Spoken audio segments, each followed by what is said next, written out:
Buenas noches a todas las que nos encontramos este día en este webinar que les recuerdo que forma parte de un ciclo que se llama Recuperar la historia que aún puedes escribir.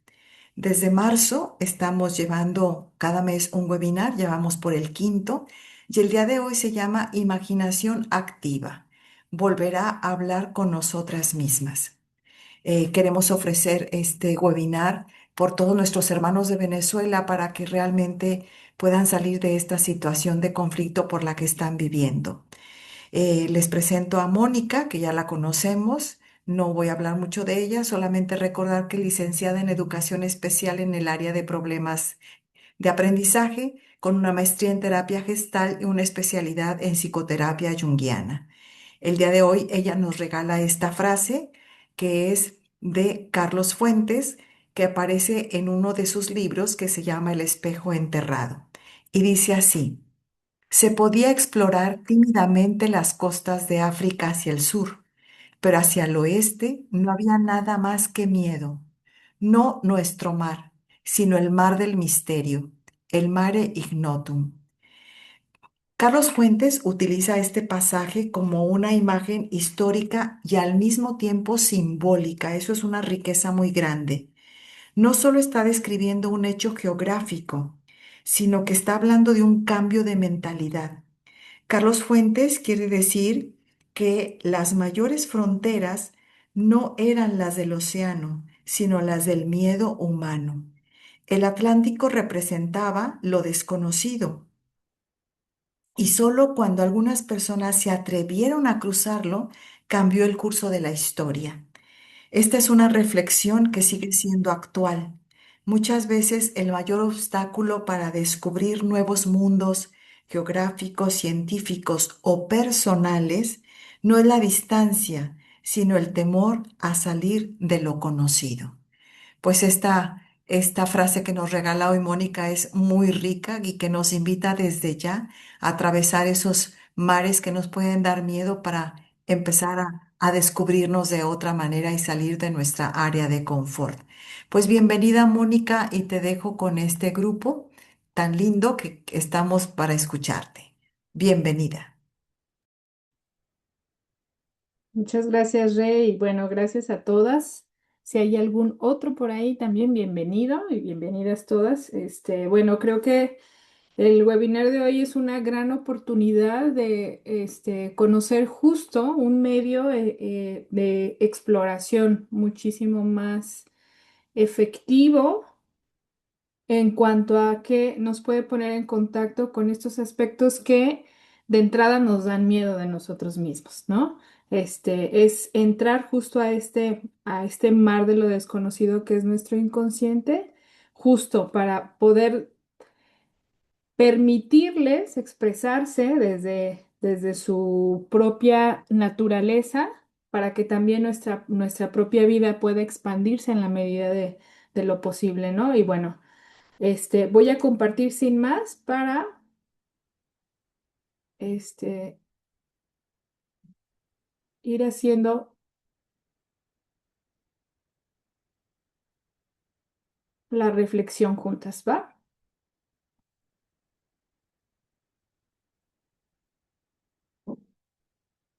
Ahí está. Bueno, ¿se ve bien? Sí, ¿verdad? Sí, Ok. El título es La imaginación activa, volver a hablar con nosotros mismos. Primero, un preámbulo. La imaginación activa es una técnica, de exploración del inconsciente que fue descubierta por Carl Gustav Jung. Sabemos que él pasó cerca de 60 años de su vida creando no solamente la teoría de la psicología analítica, sino probando todo aquello que él iba descubriendo en el camino, ¿no? No todo fue una invención de él, fue un descubrimiento que algunos conceptos ya estaban, ya existían, pero gracias a su gran capacidad de exploración, de investigación, era realmente un científico, entonces va pudiendo enlazar muchos elementos que ahora pueden ser muy valiosos para todos nosotros, para justo poder expandir nuestra vida y podernos acercarnos más a estos aspectos que a veces nos dan mucha guerra, justo porque son muy inconscientes y no hemos terminado de integrar, de hacer caso, de escuchar, ¿no? Entonces, la imaginación activa es de las principales técnicas que él propone y que de hecho es la que más utiliza en la exploración de sí mismo, ¿no? O sea, cada vez que él iba a su casa cerca del lago en Zúrich, en Suiza, eh, esta era la técnica que utilizaba. Entonces, voy a ir haciendo el planteamiento de la técnica poco a poco, ¿sí? A lo mejor al principio van a decir, bueno, qué difícil, bueno, ¿y entonces de qué se trata? Entonces, cada elemento van a ir aportando algo que espero que al final del webinar pueda ser un poco más claro para todas y todos, ¿no? Y bueno, hemos estado hablando en los webinars anteriores que hay muchos elementos en nuestra psique que podemos considerar como parte de esta vida no vivida, que es el planteamiento de todo este ciclo de webinares, ¿no? Hablamos de aspectos como nuestros propios complejos psicológicos, hablamos del tema de la sombra, hablamos del ánima, hablamos del animus, hablamos de todos esos aspectos que de alguna manera han quedado fuera de nuestra conciencia, pero que a través de esta técnica podemos traerlo a la conciencia y al menos poder darles oportunidad de que expresen quiénes son, ¿no? Hay una frase muy bella en el libro de Mujeres que corren con lobos que dice que nada se pierde en el territorio de nuestra psique, solamente hay que darles un espacio a cada uno de ellos, ¿no? Entonces, es por eso que este autor que voy siguiendo para esta reflexión propone justo también este capítulo que la verdad es que es muy rico. Ojalá y puedan ir haciendo sus propias anotaciones para luego poder llevarlo a la práctica, porque a ver, este es un recurso que tiene que ser empleado en lo personal y además en lo privado. Ahorita van a ver por qué tiene que ser como de esta manera, ¿no? Entonces, bueno. Primero, ¿qué es? La imaginación activa, ¿qué es? Empiezo con esta frase que todas la conocemos, que la encontramos en la experiencia de Moisés cuando se encuentra con Dios, ¿no? Que es en el Éxodo, me parece, en el Génesis, Éxodo, por ahí está.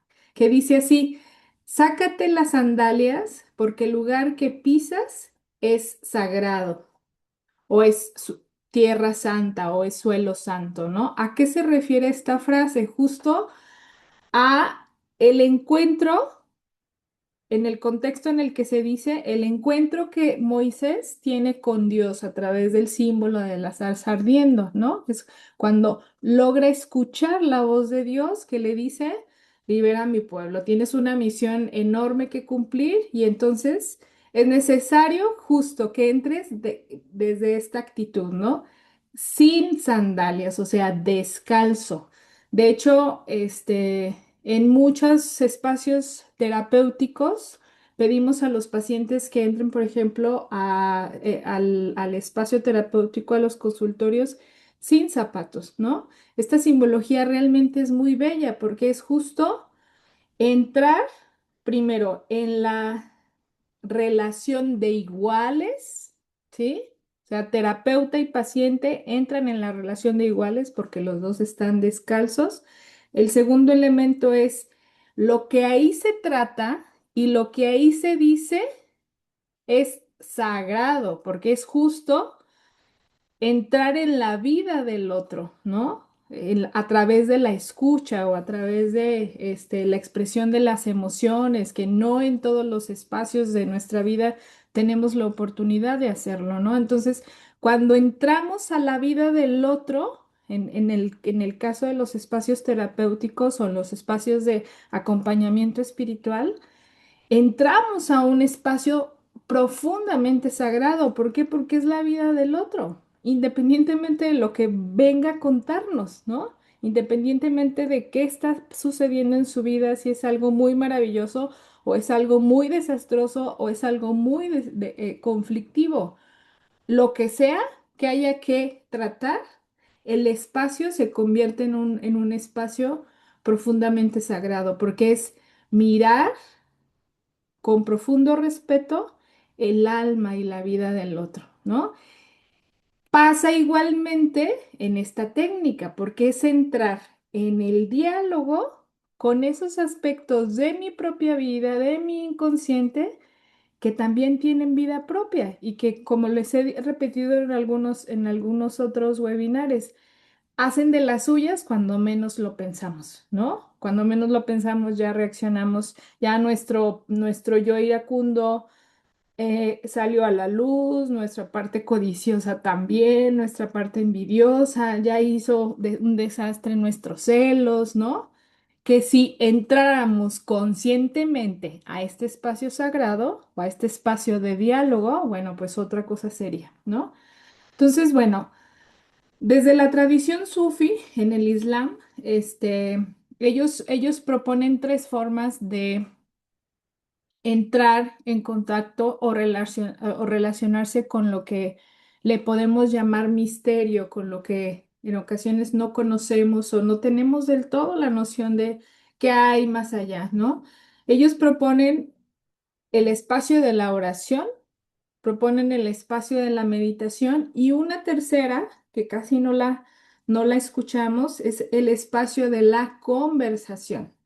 ¿En dónde entra el tema de la imaginación activa? Justo en el espacio de la conversación. O sea, hay por lo menos dos para entrar en este diálogo de iguales, ¿no? También los griegos, dentro de su vivencia en relación a lo misterioso, a lo sagrado o a lo divino también, se acercaban a una representación física, por ejemplo. Por eso había tantos, templos o representaciones de sus dioses, y ahí, en esos espacios sagrados, en esos templos, susurraban lo que les pasaba, ¿no? Pero también hacían el espacio de que esos dioses, no sé, Atenea, Artemisa, Zeus, les contestara, ¿sí? Entraban en la conversación, ¿no? Entonces, en la imaginación activa lo que hacemos es emular o imitar estas costumbres que de antiguo se conocen, ¿no? Eh, Ellos hablaban entonces directamente con figuras interiores. Hay algunas películas que justo pueden ayudarnos como a representar este ejemplo que les digo de los griegos. Por ejemplo, en las películas de Gladiador, muy probablemente las han visto, muy probablemente no. Hay un momento en donde el personaje principal, que es un gladiador, primero es un esclavo y luego hay toda una historia ahí detrás de este personaje y que tiene que ver con Grecia y tal. Este, Hay un momento en donde antes de entrar a a una lucha, saca unas figuras. Esa imagen a mí me encanta. Saca unas pequeñas figuras y ahí es donde hace su espacio, ¿no? Su espacio sagrado de entrar en contacto con sus dioses, ¿no? Eran figuras así muy pequeñitas que estaban representadas. No se alcanza a ver qué diosa es, ¿no? Pero hay ahí ese espacio en donde previo a una lucha, el gladiador ya entra en contacto con esta parte de sí mismo, ¿no? Muy probablemente conocen la obra de La Odisea, muy probablemente han visto videos o han estudiado la mitología o han leído la obra completa. La Odisea es un ejemplo, mm, un muy buen ejemplo, de hecho, de lo que significaría la imaginación activa. ¿Por qué?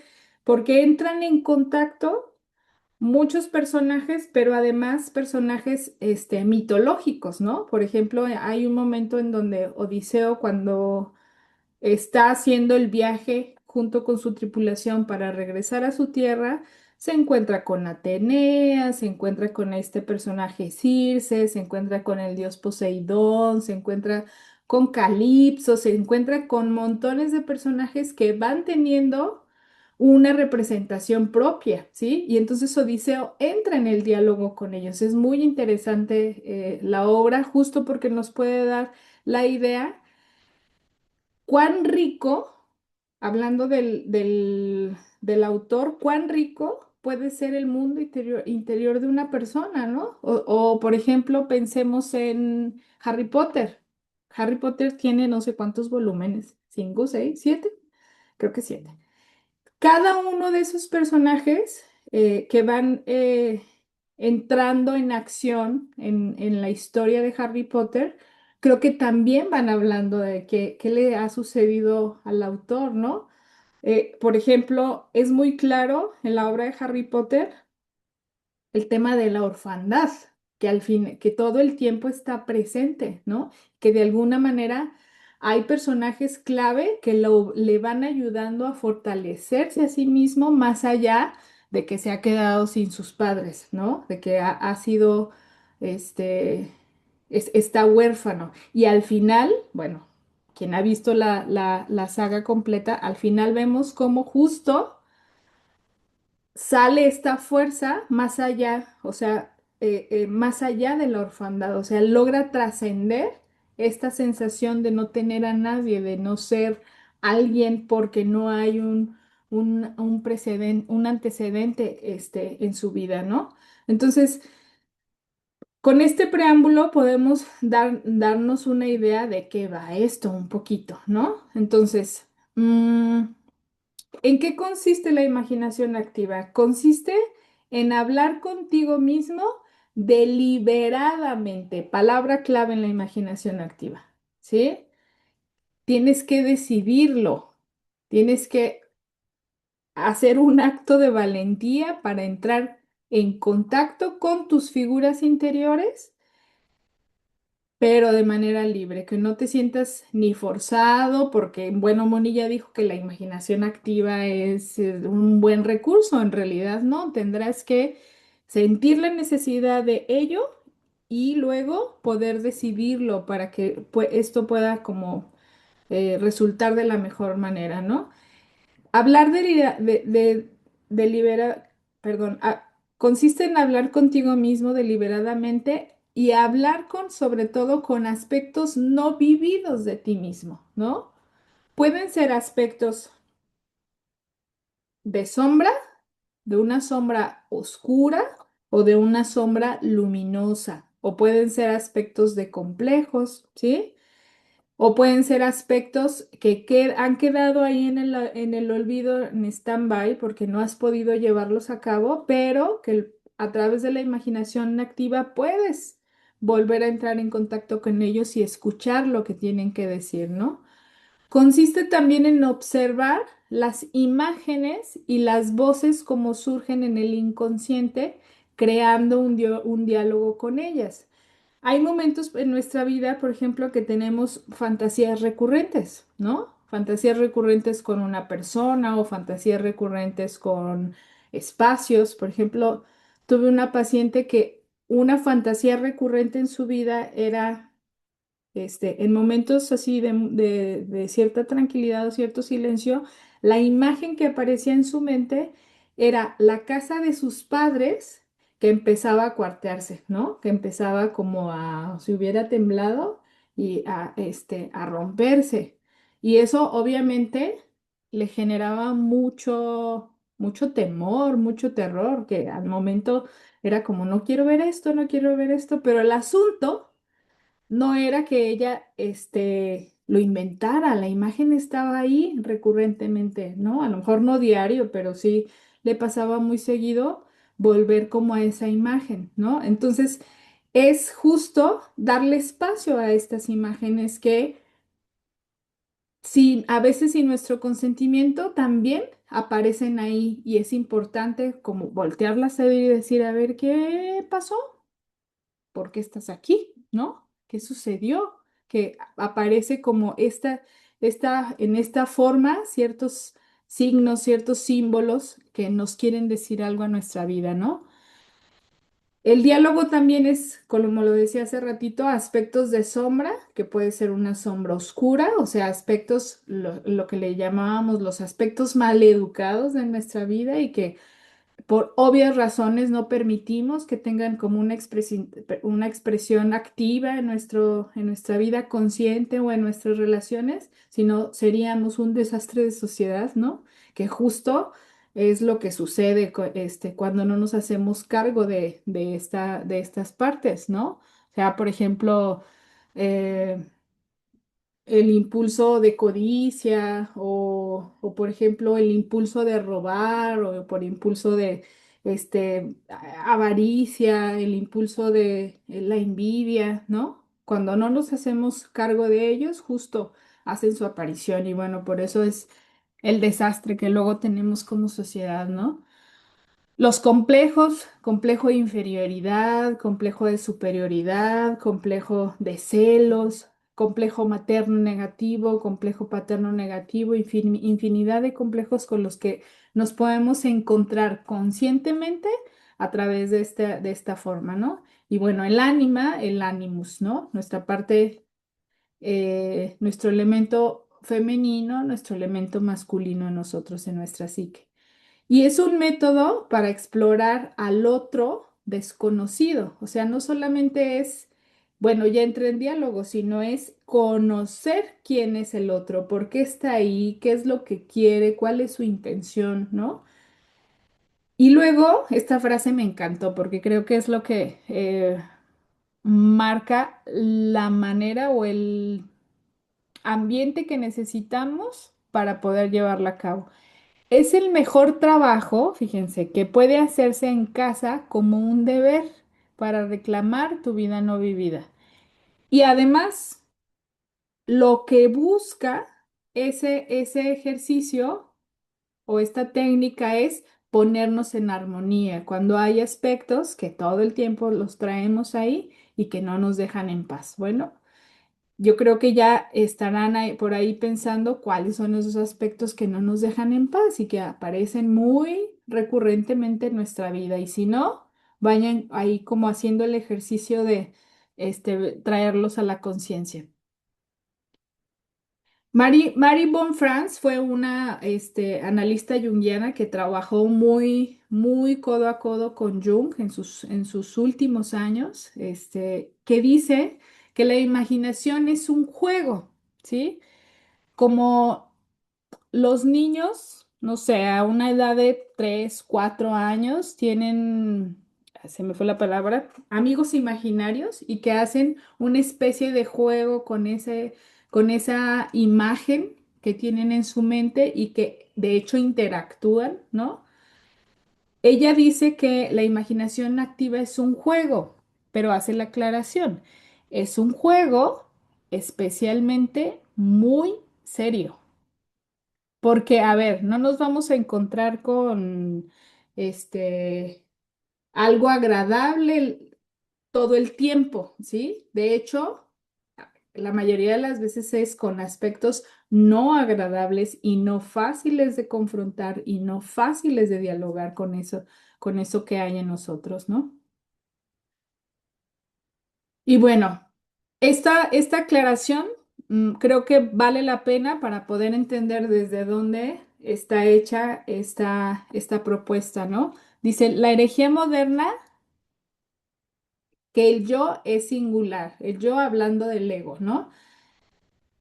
Lo utilizamos, o sea, cuando quedamos con alguien de vernos en un café o de encontrarnos en algún lugar, le hablamos en singular. Voy a ir a verte y y voy a verte en el café tal, Starbucks, por ejemplo, ¿no?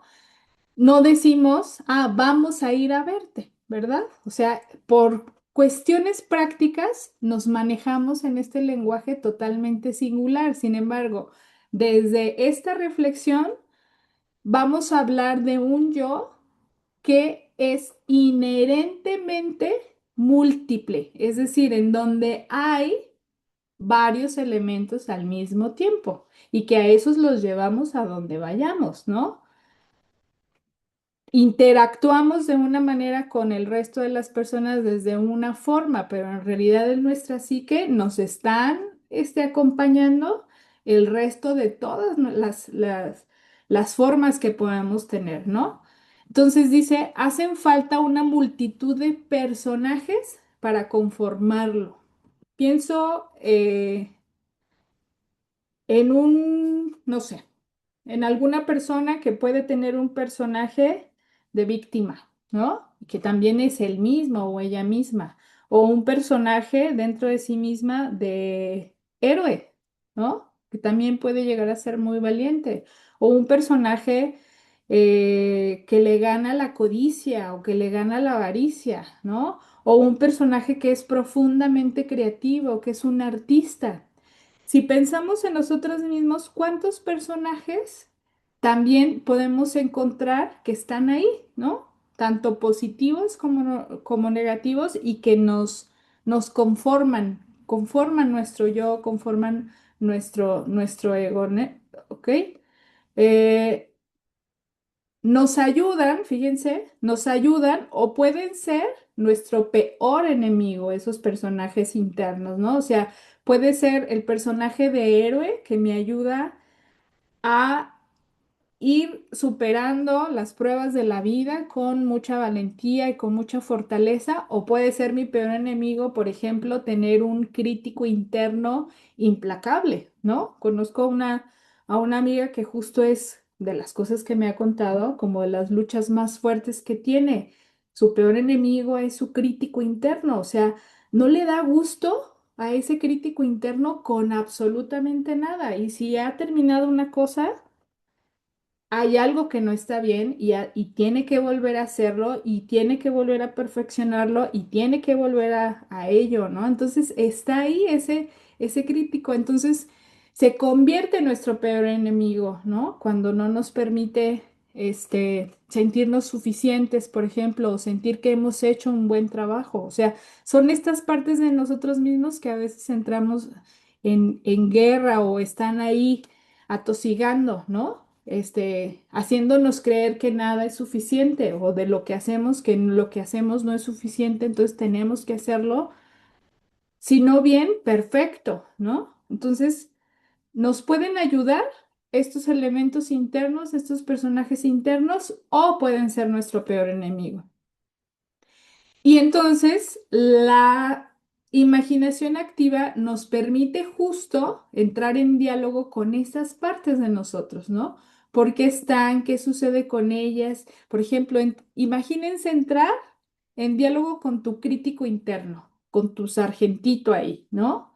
¿Por qué le encanta tanto mandar? ¿Por qué le encanta tanto la perfección? ¿Quién le dijo, no? Que tenía que ser así. Entonces, cuando funcionan bien estos aspectos, perdón, nos ayudan a aprender del pasado y nos ofrecen además perspectivas distintas por donde podemos evolucionar en la vida. Pero cuando son personajes que nos limitan, nos atacan, nos castigan, preocupan, roban nuestra fuerza, nos mantienen atrapados, no nos permiten dar pasos concretos, ¿no? Imagínense qué imagen tendría o cómo sería tu personaje ese que procrastina una y otra vez. ¿Cómo sería? ¿Qué color tendría? De qué manera se conduce, ¿no? En tu vida. Entonces, la imaginación activa justo es para entrar en contacto con estos aspectos. Hay películas, digo, hago referencia a películas porque creo que es la mejor manera de ayudarnos a representar esto que voy a decir, en donde nos presentan casos psiquiátricos en donde estos personajes o esta naturaleza múltiple de los seres humanos justo queda totalmente dividida, ¿no? Pienso en la película de Fragmentado, me imagino que la han visto, un personaje que tiene el trastorno de personalidad múltiple y que es tal su situación que de un momento a otro puede entrar en una forma de personaje, pero perdiendo la noción de quién es en realidad, ¿no? O sea, no hay una integración de esos personajes, hay una división. Entonces puede ser, por ejemplo, en el caso de la película, un niño súper juguetón y que le encanta explorar y que le encanta socializar con las personas, o puede llegar a ser la mujer rígida, castigadora, ¿no? Que también aparece ahí. En esta película lo que vemos es una personalidad totalmente dividida, en donde no se ha logrado justo integrar como todas estas formas que nuestro ego puede tener, ¿no? Entonces, la imaginación activa no es para todas las personas, esto cabe aclararlo. Justo no es para las personas que han tenido o tienen el riesgo, de una situación psiquiátrica, ¿no? Un trastorno psiquiátrico, personalidad escindida, esquizofrenia, por ejemplo. Hay películas también que muestran casos de esquizofrenia en donde existe personajes imaginarios, ¿no? Pero que las personas los viven como reales. Y entonces es complejo. Por eso, Mary Von Franz me parece que la puntualización que hace esta técnica es decir que es un juego especialmente serio, ¿sí? O sea, entrarle a explorar estos aspectos es un juego especialmente serio. Si hay alguna duda, si hay algo, algún comentario que alguien quiera aportar, es bienvenida, ¿ok? Mientras vamos a seguir. La realidad de la experiencia imaginal. A ver, fíjense, esta frase es muy fuerte. Nadie se inventa, perdón, nadie se inventa nada, me faltó ahí la palabra nada, nadie se inventa nada en la imaginación. Todo proviene de nuestro inconsciente, ¿sí?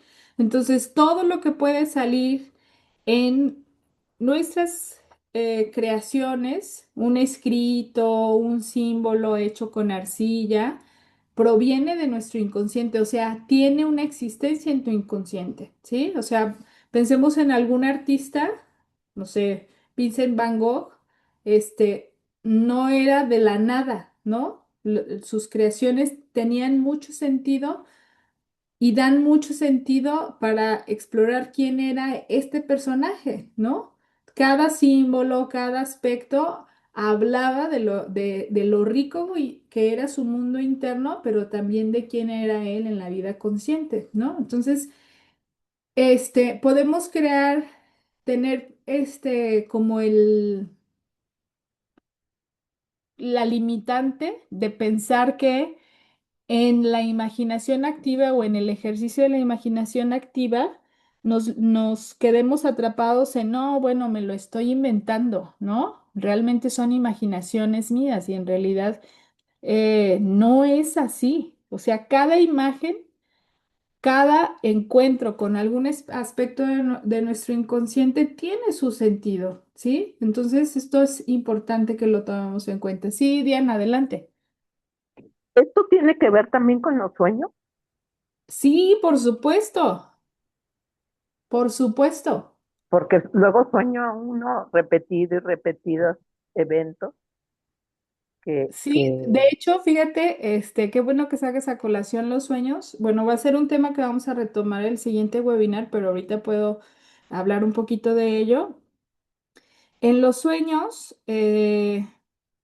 no es un acto de voluntad, ¿sabes? O sea, las imágenes aparecen, pero en realidad son como una extensión de lo que está sucediendo en nuestra vida a nivel inconsciente. Entonces, es todo lo que sucede en el sueño es simbólico, los personajes, los lugares, los objetos, animales, si es que hay animales, las sensaciones que aparecen, la situación, todo es simbólico.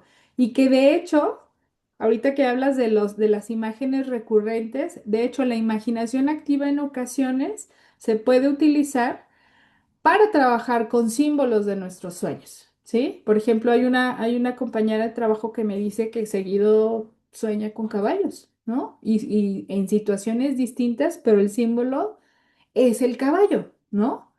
Entonces ahí esa imagen está hablando de sí misma y de algo que tiene que enfrentar.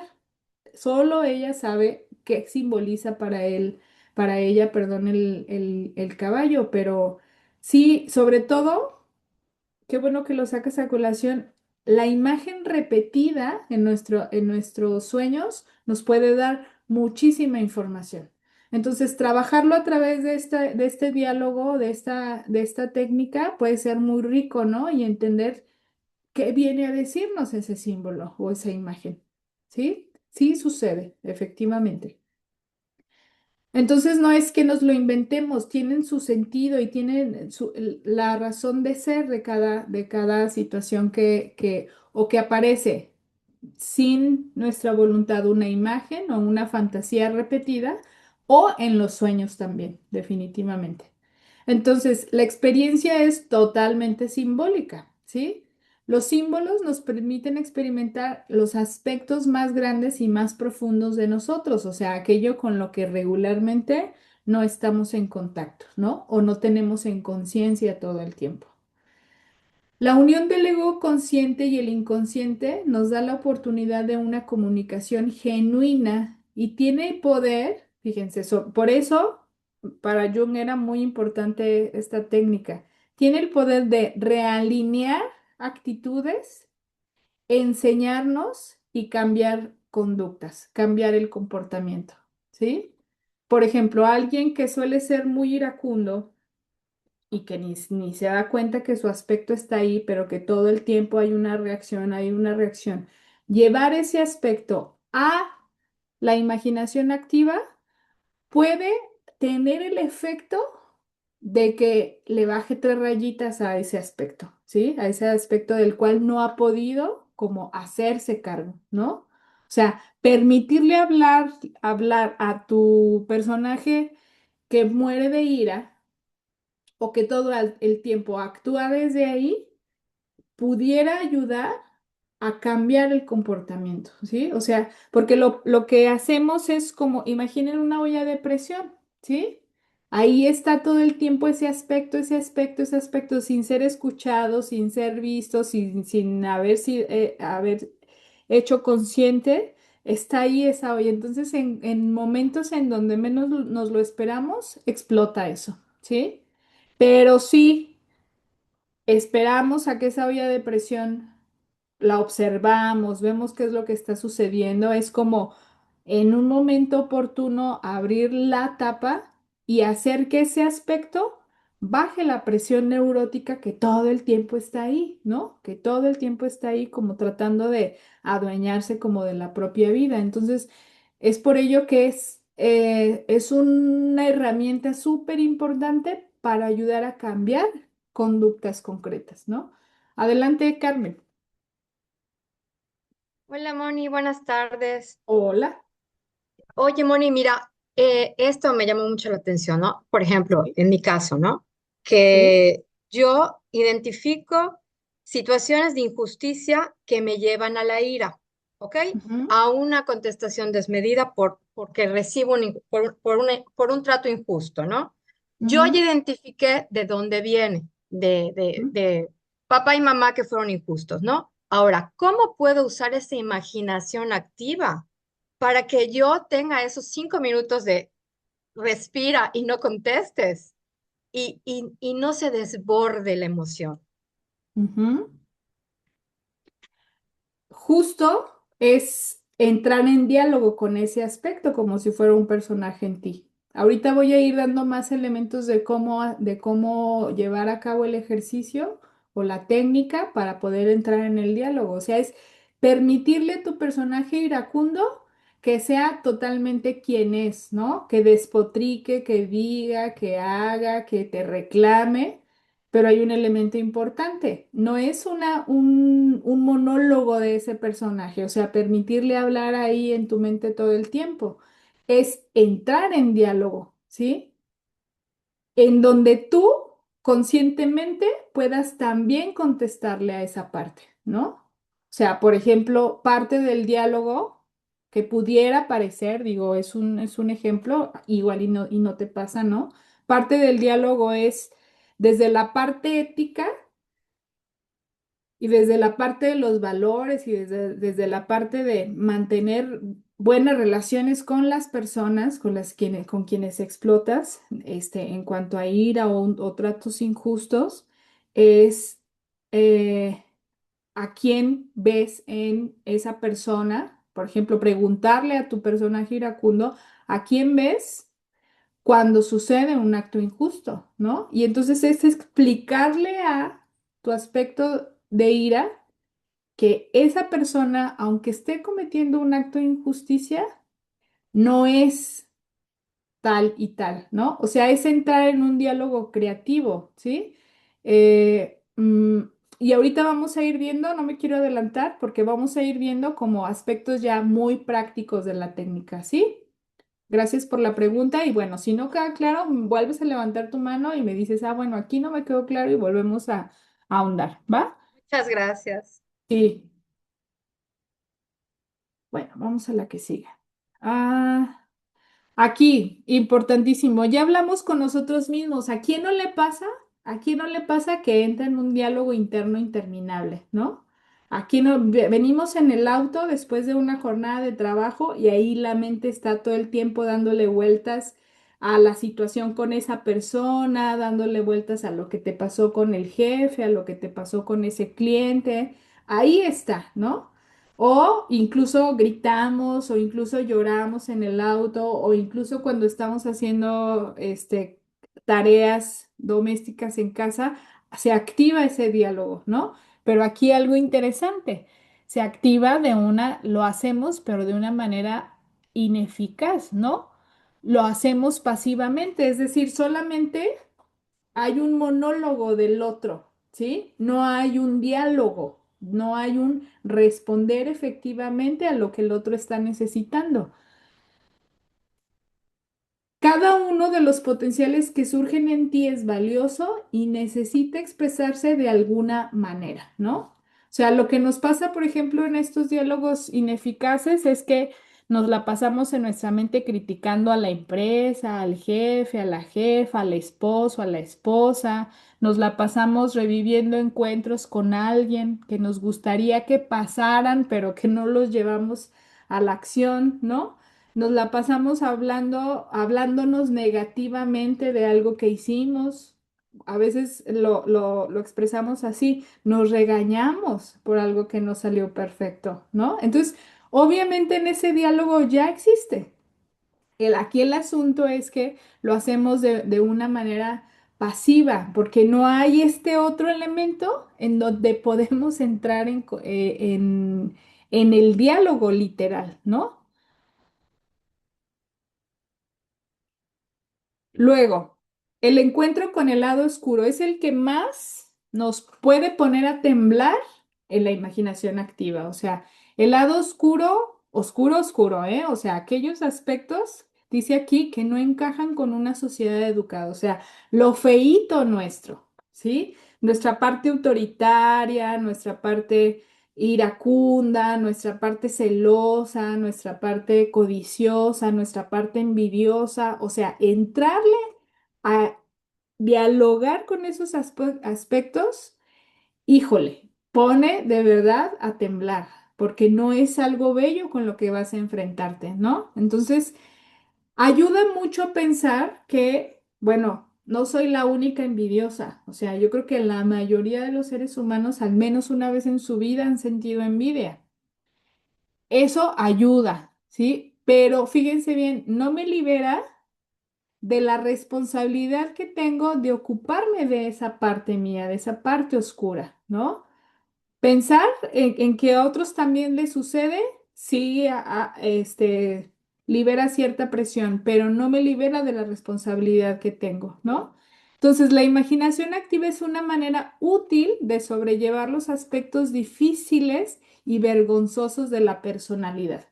Quiero leerles aquí un pequeño ejemplo de lo que es la imaginación activa. Es un diálogo de una persona que tiene un impulso codicioso todo el tiempo, ¿no? Y entonces, aquí va. Empieza el diálogo de esta manera. Dice el yo o la persona. ¿Por qué diablos te interpusiste en la fiesta de anoche? Me siento totalmente avergonzado de hasta qué punto deseaba llamar la atención. O sea, ¿qué sucede con mi impulso codicioso? ¿Sí? El impulso codicioso responde, bueno, habías estado haciéndote el santo todo el día, intentando convencer a la gente de que eres un buen tipo y que nunca has tenido un sentimiento de envidia o de avaricia. Así que decidí que era un buen momento para que la gente viera cómo eres en realidad, ¿no? O sea, el impulso codicioso tiene ahí la oportunidad de dar su punto de vista, ¿no? El yo le responde, si sigues así, perderé el respeto de todos mis amigos, a las personas no les gusta que las posean ni que las utilicen. Pronto nadie querrá tener nada que ver conmigo si me ven como una persona avariciosa. Luego, el impulso codicioso responde, lo que dije era cierto. Tú quieres ser codicioso, te encanta ser codicioso. El yo dice, ¿crees que puedes andar diciendo la verdad todo el tiempo? Y el impulso codicioso responde, esto significaría ser sincero. El yo responde, bien, pues no puedes, no lo permitiré. Para empezar, alejaría a todo el mundo. Es muy poco, en muy poco tiempo estaríamos viviendo en la calle. Además, después yo me sentiría muy culpable. Impulso codicioso. No tengo espacio para hacer en tu vida y ya estoy cansado. El yo dice, por eso estamos teniendo esta conversación. Me estoy esforzando mucho para que tengamos una vida afable, civilizada e inteligente y no puedo permitir que aparezcas para intentar estropearlo. No te dejaré. El impulso codicioso dice, tú mismo, si piensas que vas a expulsarme y que podrás ser un cobarde para siempre, más vale que te olvides, ¿no? Y así la conversación puede seguir. Si se fijan, el impulso codicioso no está hablando como alguien santo, ¿verdad? O alguien bueno, está hablando como hablaría alguien codicioso, está hablando desde toda la energía que implica, ¿no? Luego, todos llevamos dentro los 7 pecados y cuando los negamos, los proyectamos o salen en momentos de baja conciencia. O sea, todos llevamos en nosotros la envidia, la ira, la gula, la avaricia, la lujuria, la soberbia, la pereza, con tonalidades y formas como cada persona es, pero en realidad están presentes. Y de eso necesitamos hacernos cargo, ¿no? A través del diálogo honesto con el inframundo, también podemos descubrir nuestras energías más nobles. A ver, si recuerdan, cuando hemos hablado del aspecto de la sombra, decimos que tiene un aspecto oscuro, o sea, esos aspectos no bellos de la personalidad, pero también en la sombra están los aspectos que por alguna razón no hemos podido sacar a la luz, ¿no? Por ejemplo, no hemos podido sacar a la luz nuestra capacidad de ser tiernos o nuestra capacidad de ser extrovertidos y regularmente somos introvertidos, o sea, aspectos que expanden nuestra personalidad y que nos ayudarían en lo consciente tener relaciones mucho, muy fecundas, ¿no? Mucho, muy llevaderas también, que están en la sombra. Entonces, también posibilita el encontrarnos como con estos aspectos, ¿no?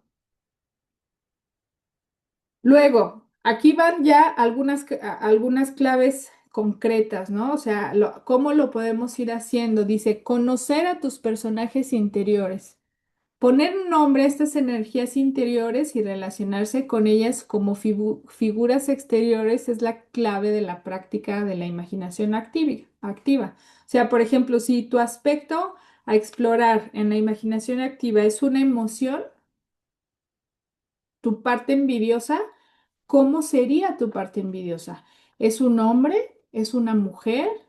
¿Cómo tiene el cabello? ¿Cómo es su piel? ¿Cómo está vestido? ¿O no está vestido? ¿No? o qué lleva de accesorio o no lleva ningún accesorio. O sea, es crear en nuestra mente la personificación de esa emoción, ¿sí? Ese es parte del ejercicio. Es esencial tener, esto es muy importante, un absoluto respeto por la autonomía y la idiosincrasia de nuestras figuras internas sin forzarlas según nuestras expectativas sobre cómo deberían de ser. O sea, no le puedo pedir a mi parte iracunda que sea amable y educado, ¿verdad? Nuestras partes iracundas son explosivas, son groseras incluso, pueden llegar a tener reacciones físicas muy fuertes. Entonces es permitir que ese personaje sea lo que es y entrar en el diálogo con esa parte nuestra, que sea lo que es, ¿no? El objetivo es aliviar entonces la presión neurótica de lo no vivido, es decir, lograr la armonía. Cuando les damos permiso de que estas partes nuestras se expresen, la presión neurótica en automático puede bajar, ¿no? ¿Cómo empezar entonces? Existen algunas normas. Primero, que sea una verdadera reunión entre iguales en ambas direcciones y con integridad. O sea, es un tú a tú, ¿sí? Es un respeto esta forma mía y me respeto a mí misma o a mi yo interno, ¿no? Es útil personificar lo que ya les decía, las energías o cualidades del mundo interior. En ocasiones, a veces y sin tener como la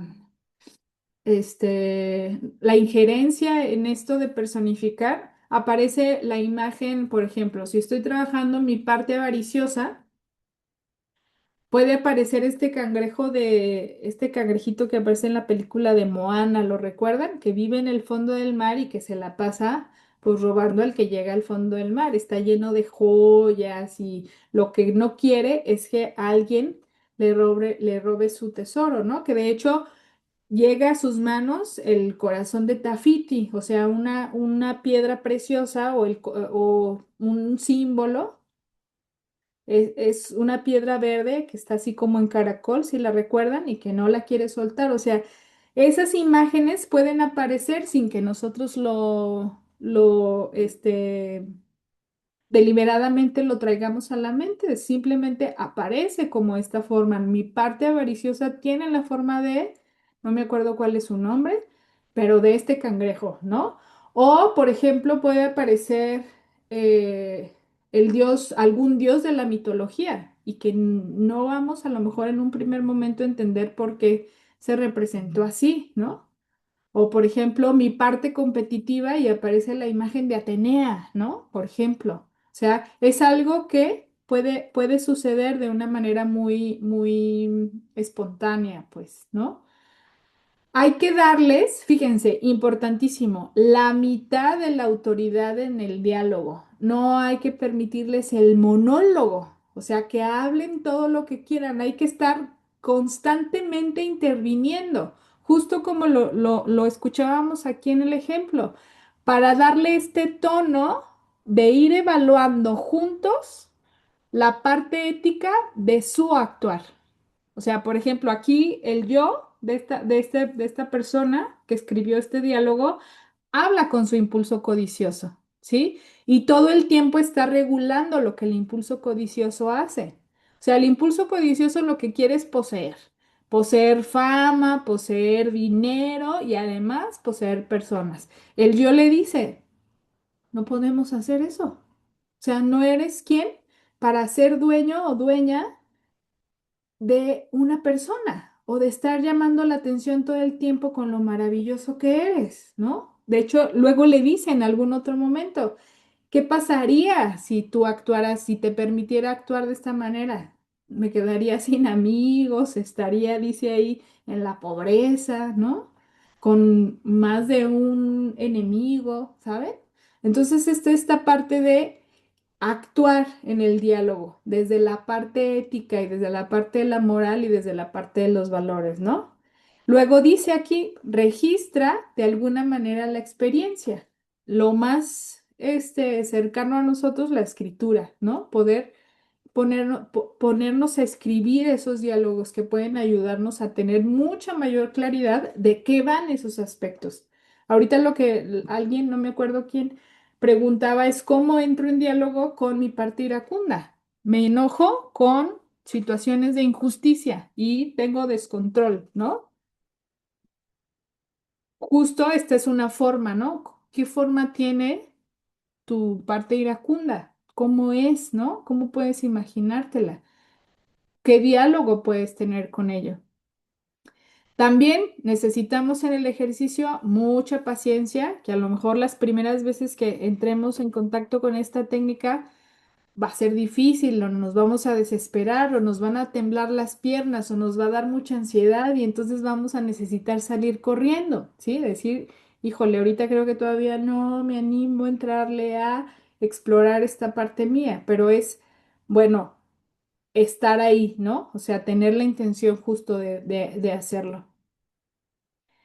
Este aspecto creo que es lo que marca la diferencia con el diálogo pasivo que hablábamos al principio, ¿no? Desde la perspectiva junguiana, el ego es un aspecto esencial de quién eres, ¿sí? O sea, nuestras partes de nuestro ego, o sea, que somos personas, por ejemplo, somos personas amables o somos personas educadas o tenemos estas habilidades, son parte esencial de lo que somos, siempre y cuando tengamos la conciencia de que no es lo único que somos, ¿sí? O sea, no es solo la imagen que nos permite entrar en relación con lo social o con el mundo externo. O sea, que tengamos conciencia que también en ese aspecto del ego hay otras partes que también no conocemos, ¿no? Que o hay otras partes en nuestra psique que también forman parte de nosotros y que aún no las conocemos. El ego es la conciencia que entiende los requerimientos del mundo, o sea, es el informante, ¿no? El que va, lleva y trae. A ver, en este espacio necesitas conducirte de esta manera, ¿no? O sea, una regla social es que necesitamos traer ropa. Hace miles de años eso no era necesario, pero conforme ha evolucionado la humanidad, nuestros egos nos dicen no es un espacio aquí para andar desnudo, ¿no? Hay que cuidar eso, o sea, las formas que necesitamos tener para relacionarnos en el mundo exterior. También es el que debe poner límites desde el sentido ético, o sea, desde las acciones y actitudes que construyen a nivel social, diferenciándolas con aquellas acciones y actitudes que destruyen. Imagínense si salgo y digo, hoy tengo ganas, estoy tan enojada que hoy me voy a dar permiso de apedrear todos los autos que pasan por mi avenida. O sea, ahí no hay sentido ético, ¿verdad? Estoy dañando a un otro, estoy dañando la propiedad de otras personas o incluso puedo golpearlas, puedo lastimarlas. Mi sentido ético me dice arrojar piedras aquí en la avenida donde todo el tiempo pasan autos y personas no es lo correcto, no es lo adecuado. ¿Dónde sí puedo arrojar piedras? Pues muy probablemente en un lago o en un río, o si me voy al mar y a donde no haya posibilidad de lastimar a alguien, ¿no? Ahí sí. Entonces, este sentido ético me permite diferenciar en donde sí puedo actuar de una manera y en donde no me lo voy a permitir, ¿sí? Luego dice, es la conciencia humana la que introduce valores a la naturaleza. A ver, ¿a qué se refiere esta frase? A ver, fíjense bien. De por sí, la naturaleza es salvaje, ¿sí?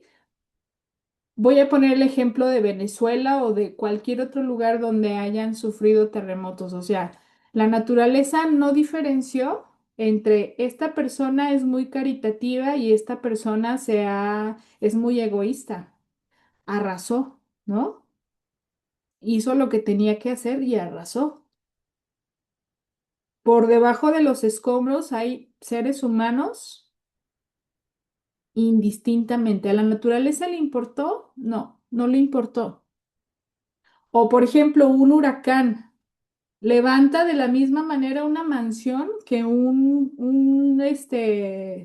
mini casita, ¿no?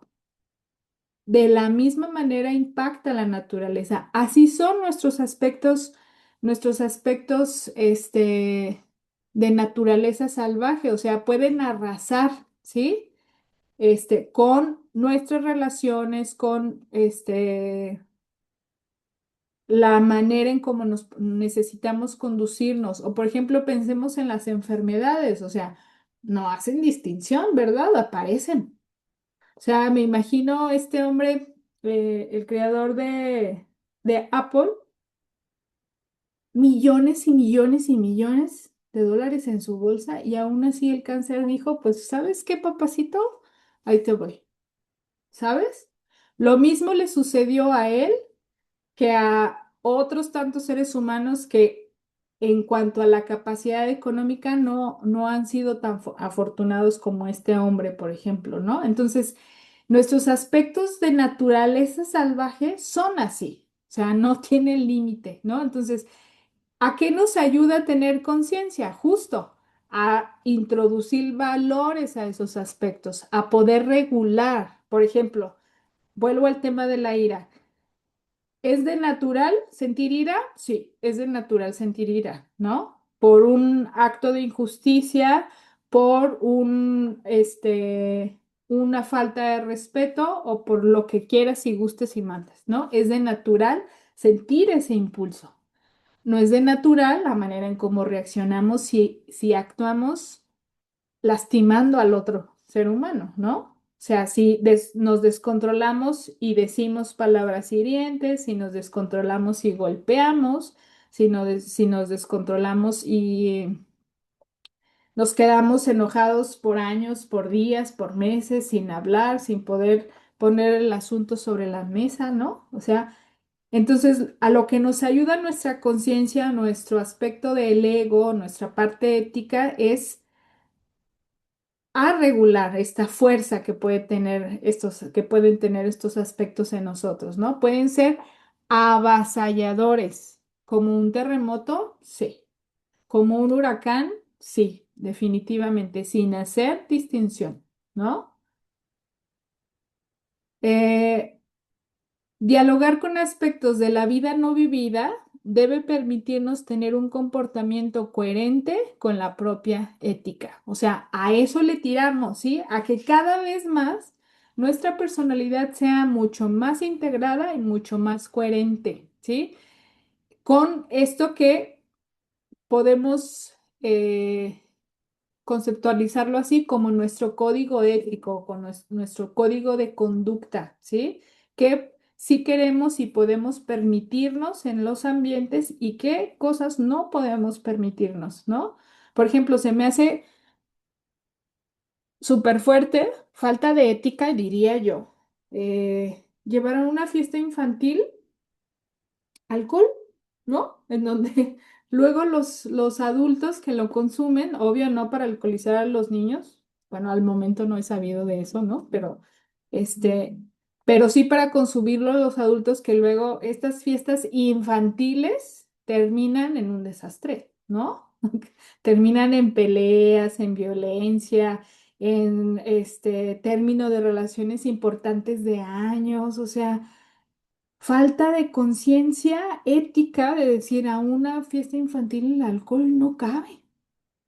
Y en muchos otros ambientes yo diría que no, ¿verdad? Pero bueno, cada quien. Pero en una fiesta infantil, cuando el espacio es para los niños, cuando los adultos están para cuidarlos a ellos, no para exponerlos, ¿no? Qué fuerte eso. Entonces, esa parte es importante como poder irla afinando cada vez más nuestro código ético, ¿no? Entonces, el aspecto que entra en diálogo con estos aspectos salvajes de nuestra naturaleza y que están ahí con estos personajes es el aspecto ético, ¿sí? El aspecto de valores, de moral, de límites, ¿no? O sea, Poder decirle a mi parte iracunda, no, no, aunque tienes ganas de golpear, pues no te lo voy a permitir, ¿no?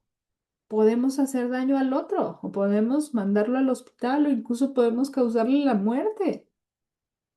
O sea, es permitirle sí, fíjense bien, hay que diferenciar esto, permitirle sí al aspecto expresarse, ¿no? Como decía hace ratito, tenemos que ser muy respetuosos con la idiosincrasia y la identidad de quién es ese aspecto y permitirle la expresión. Lo que regula es el aspecto ético, de decir, entiendo que tengas ganas de golpear, eres algo y alguien muy fuerte, ¿no? Pero no te lo voy a permitir. No podemos hacerle daño a las personas, ¿no? Entonces va como por ahí esta parte de la dimensión ética. Luego, tenemos la responsabilidad, creo que esto no me canso de decirlo, la responsabilidad moral de hacernos cargo de nuestras energías inconscientes.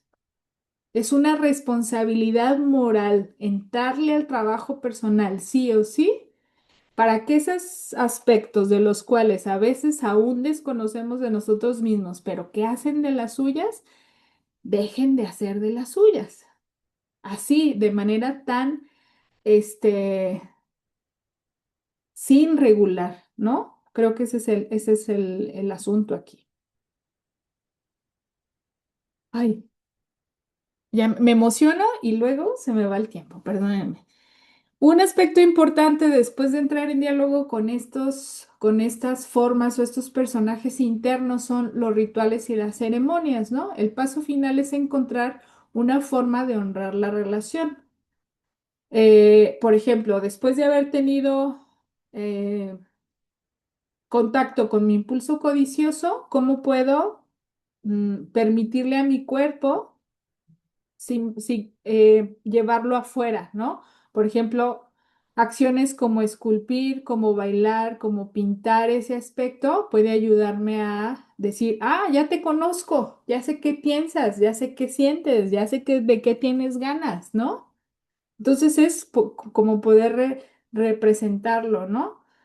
Los rituales y ceremonias requieren un acto físico que sea significativo y lleno de sentido, o sea, o caminarlo incluso después de haber tenido un ejercicio así, ¿no? Encontrar las propias formas, encarnar la energía de la vida no vivida para evitar que vuelva a adentrarse en el inframundo del inconsciente, o sea, dejar una huella de que entra en contacto con esa parte mía, ¿no?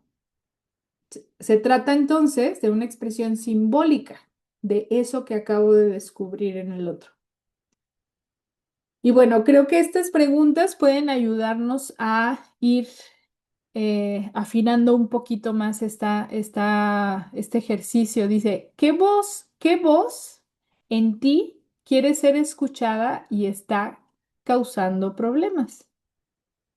Hay que ser súper honesto para escuchar estas voces, porque hay voces que decimos, uy, no, mejor no las quiero escuchar, ¿no? Mejor decimos, no, pero sí, es necesario entrarle ahí, ¿no?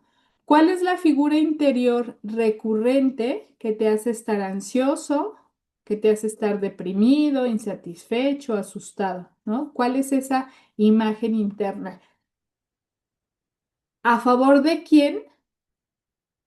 ¿De qué está esa figura interna y en contra de quién está, ¿no? O sea, son preguntas que nos pueden acercar a qué aspecto de nosotros mismos necesitamos comenzar a explorar, ¿no? Entonces dice aquí, encontrarás un grupo diverso de personajes, sombras del inframundo, energías que buscan encarnarse, o sea, que les hagas caso, ¿no? Que las escuches. Pueden surgir entonces emociones diversas. Fíjense, casi siempre por no decir que siempre, entrar a esta técnica sí tiene una repercusión a nivel físico, o sea, nos hace sentir cosas, ¿no? A veces nos va a hacer sentir dolor, dependiendo del aspecto, nos va a hacer sentir miedo, nos va a hacernos sentir ridículos, ¿no? Nos va a hacer sentir ansiedad o temblor o hormigueo en todo el cuerpo o en ciertas partes del cuerpo. Hace poco hice yo este ejercicio con un aspecto de mí Y por ejemplo, la reacción física que tuve fue muy interesante, que luego entendí por qué. Sentí cómo se me adormecía un poco la cara, ¿no? Primero fue un hormigueo así en toda la cara mientras estaba escribiendo y haciendo el ejercicio, contestando y haciendo como todo el esfuerzo que implica esto. La sensación fue en la cara, lo hice ya de noche, pero terminé el ejercicio y la sensación se prolongó, ya no solamente era la cara, sino era un hormigueo en todo el cuerpo. Pero al día siguiente me sentía físicamente fenomenal.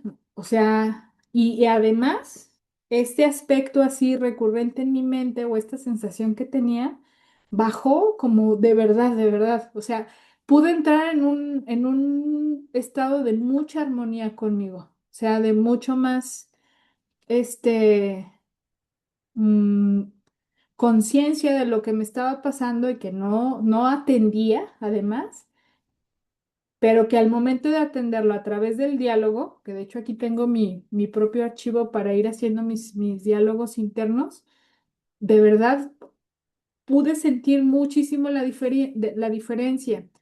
Y a ver, aclaro, no es para que esos aspectos desaparezcan, van a estar ahí, ¿sí?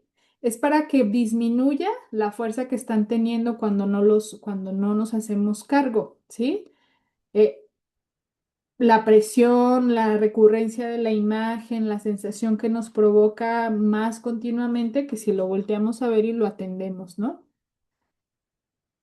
Nuevamente aquí lo vuelvo a exponer. La imaginación activa no es adecuada para personas con diagnósticos de trastornos disociativos, ¿no? En ocasiones no tienen elección y se entregan al inconsciente. O sea, en una situación psiquiátrica, lo que sucede, sobre todo en estas situaciones de trastornos disociativos, creen que el personaje de su imaginación es real, ¿no? Y continuamente están en relación con ese personaje, pero al mismo tiempo la desconexión completa de la realidad, ¿no? O sea, por ejemplo, lo podemos ver no sé si ustedes tengan familiares con esquizofrenia, tengo yo un tío, está todo el tiempo en su mundo, ¿no?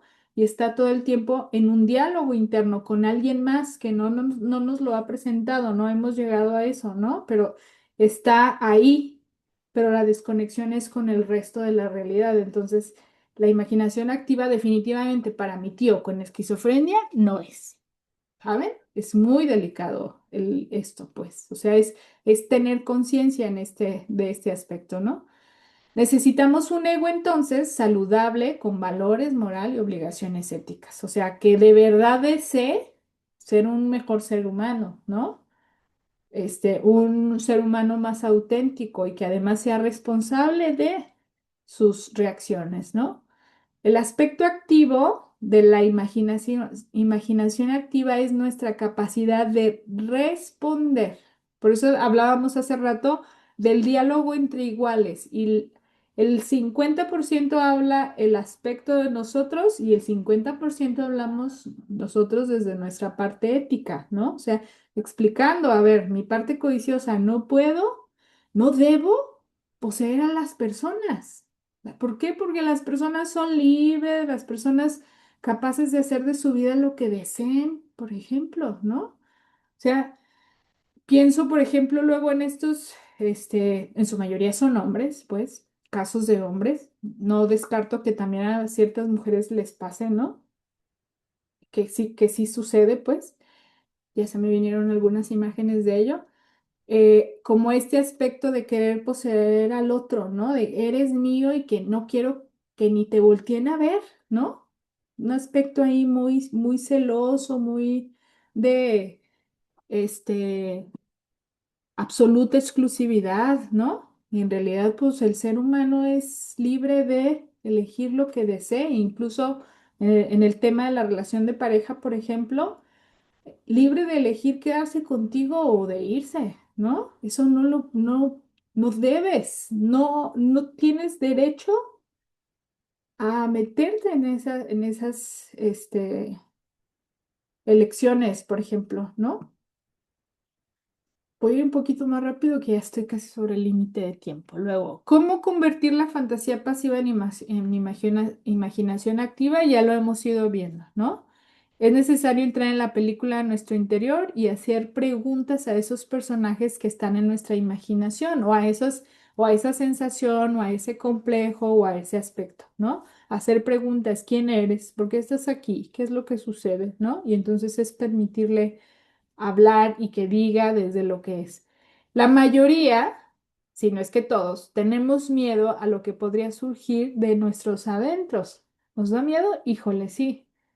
Necesitamos hacerlo, por ello, de una forma privada, ¿sí? O sea, a menos que esos diálogos de imaginación activa los lleves con un terapeuta que sepa el contexto, sepa para qué es y sepa cuál es la razón de ser de este ejercicio, entonces puedes comunicarlo. Si no, mantenerlo privado, justo para que puedas permitirte que tus aspectos puedan ser lo que son, ¿no? O sea, que tu ira se manifieste, que tu envidia, que estas formas difíciles de entender, y de sobrellevar además, ¿no?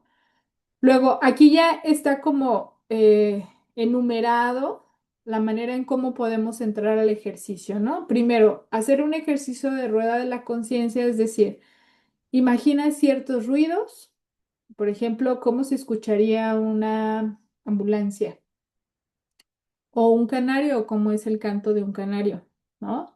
O cómo es cómo era la voz de tu hijo, tu hija cuando era niño o niña, ¿no? O sea, es como entrar a este espacio de imaginación, ir haciendo como vamos a decirlo así, un calentamiento dentro de lo que va a ser el ejercicio, ¿no? O tener conciencia de la vista, por ejemplo, imagina eh, un paisaje que has visto y que últimamente te agradó muchísimo estar en ese lugar. La imaginación puede llevarnos a representar esa imagen en nuestra mente, ¿no? Entonces es hacer como permitirle a nuestra mente flexibilizarse para luego entrar de lleno, ¿no? Ahora, sensaciones. ¿Cómo se siente en tu cuerpo, el frío? O cómo se siente un calor intenso, o cómo es sentir la lluvia, ¿no? O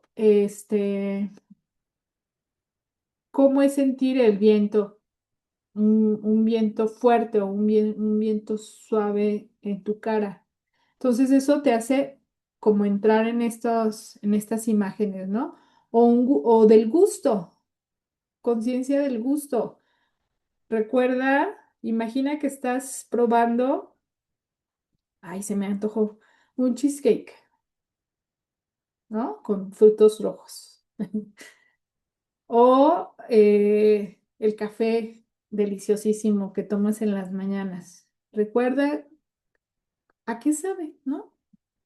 Luego, este aspecto del olor. mm, ¿Tu perfume favorito? O eh, pasar por una panadería. Tengo ganas de pan, ya vi. Eh, o a qué huele una flor, ¿no? Entonces, este ejercicio de rueda de la conciencia te hace comenzar a hacer flexible tu mente, ¿no? Segundo paso, elige un tema polémico en tu vida, no en la del vecino, ¿eh? No nos vamos a meter con los aspectos de los demás, es en tu vida. ¿Qué está siendo polémico en ti, no?